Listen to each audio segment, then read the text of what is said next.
प्रियंका जी 3 बातें जो बड़ी वो कह रही हैं। एक तो राजनीतिक स्टंट कह रही हैं और कह रही है नाश्ता के अलावा आपके पास कोई रास्ता नहीं है, और तीसरा कह रही हैं आप जनता का पैसा बर्बाद कर रही हैं। जवाब दीजिए। और मुस्कुरा क्यों रही थी वो भी बताइएगा। तीनों मैं बताती हूँ। मैं मुस्कुरा इसलिए रही थी क्योंकि वो कह रही थी कि संसद की गरिमा रखनी चाहिए। संसद की गरिमा रखने की जिम्मेदारी किसकी है? ये इनसे पूछिए कि 2009 के बाद और 2014 तक संसद की गरिमा को खत्म करने का जो काम हुआ था, 93% पार्टिसिपेशन रेट होता था और परफॉर्मेंस होता था, 46% पे लाया गया। उसको कैसे जस्टिफाई किया गया था? कहा गया था disruption is part of democracy. किन मुद्दों पे डिस्ट्रप्शन हुआ आज आप भी जानती हैं, मैं भी जानती हूं, और आज ही अखबार में आया है कि एक टेलीकॉम कंपनी कह रही है कि प्लीज हम आपको अपनी टेलीकॉम कंपनी हवाले करने को तैयार हैं, और आप प्लीज हमें इतना सारा टैक्स बर्डन किया है, सारी दिक्कतें की हैं देश के लिए, आप वो हमारे जिम्मेदारी हमसे छोड़ दीजिए। चलिए वो बात खत्म इनकी कि इन्होंने कहा कि संसद की गरिमा, पार्लियामेंट्री अफेयर्स मिनिस्टर इनके हैं। अगर सत्ता पक्ष को जिम्मेदारी दी गई है कि सरकार चलाएं और प्रजातंत्र को संभालें, संविधान को संभालें, तो विपक्ष को भी ये जिम्मेदारी जनता ने चुनकर दी है कि जब जब यहाँ पे संविधान का हनन हो रहा हो या आपके प्रजातंत्र पे आंच आ रही हो, तो आप प्रखरता से अपनी आवाज रखें। आज जो सारे एकजुट होकर पार्टीज आई हैं वो अपनी ये जिम्मेदारी समझकर आई हैं कि अब समय है कि हम लोग इन मुद्दों को ध्यान में रखें कि प्रजातंत्र और संविधान सबसे ऊपर है। उन्हें राहुल गांधी जी ने एक बात जरूर कही थी कि हमारे सबके डिफरेंसेस हो सकते हैं, पर इस मामले में हमारे कोई कॉम्प्रोमाइज नहीं होना चाहिए। जो खुद संजय राउत जी ने ये कहा कि महाविकास आघाड़ी ने वो बहुत अच्छा एग्जाम्पल दिया है। अब रही बात नेतृत्व की, इन्होंने कहा नेतृत्वहीन है। 2004 मुझे याद है, नेतृत्वहीन के ही अंतर्गत ये पूरा आर्ग्यूमेंट हुआ था कि एक तरफ अटल बिहारी वाजपेयी है शाइनिंग इंडिया के साथ, और दूसरी तरफ एक अलायंस है जो सोनिया गांधी जी ने इकट्ठा कर लिया है, और वो क्या जीत कराएंगे।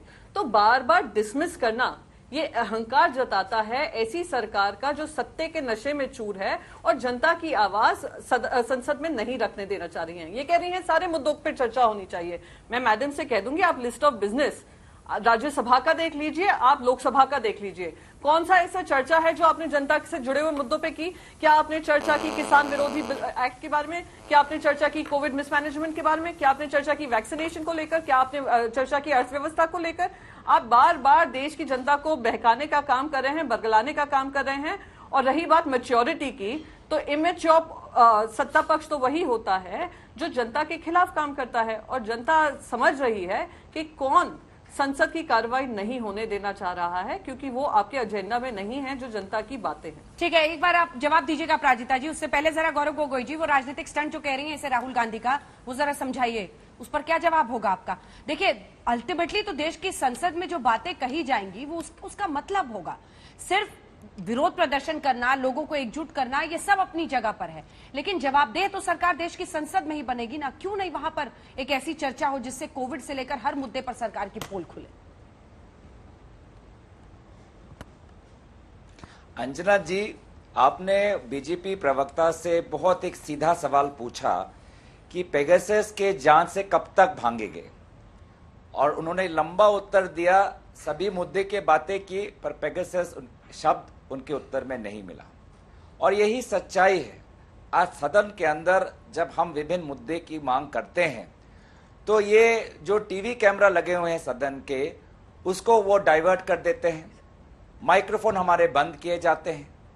आप सोच सकते हैं कि लगभग 60% लोगों ने विभिन्न विपक्षी दलों को संसद तक भेजा है, और ये प्रतिनिधिगण अपनी जब बातें रखते हैं, अपने क्षेत्र की बात रखते हैं, हाँ। प्राइस राइज और पेट्रोल की बात रखते हैं, हाँ। तो कैमरा हटाया जाता है, माइक्रोफोन बंद किया जाता है। पेगासस जैसा एक मुद्दा जहां पे विभिन्न दुनिया के देशों ने जांच की है, जब वो मुद्दा हम पार्लियामेंट के अंदर उठाते हैं तो इन्होंने राहुल गांधी जी के अटेंडेंस की बात की, प्रधानमंत्री मोदी जी क्यों नहीं आते इस मामले में?